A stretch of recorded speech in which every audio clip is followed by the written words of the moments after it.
ఎప్పుడైనా మనకి 1, 2 కూరలు మిగిలిపోతాయి చూసారా ఫ్రిడ్జ్లో, అవి ఇప్పుడు ఈ విధంగా డిఫరెంట్ ప్రయోగాలు చేయొచ్చు అనమాట. ఒక ముల్లంగి, ఒక 4 ఉల్లికాడలు మిగిలాయి, దాంతో ఈ విధంగా చక్కటి కమ్మటి సాంబార్ రెడీ చేసేసాను.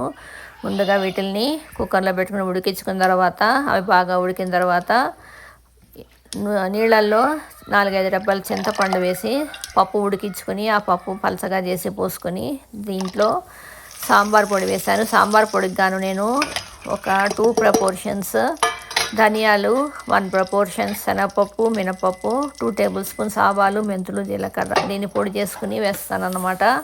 అది సాంబార్ పొడి నేను తయారు చేసుకునేది.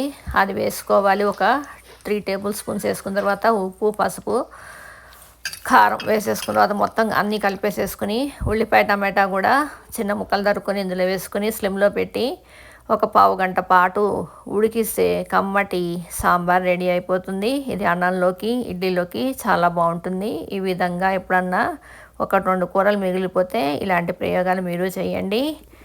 చక్కటి రుచులు ఆస్వాదించండి. నా అభిరుచులు ఛానల్లో ఇటువంటి ఎన్నో చక్కటి హోమ్ మేడ్ ఫుడ్స్ని అప్లోడ్ చేశాను. Please watch them, like, share and subscribe my channel నా అభిరుచులు. Thanks for watching.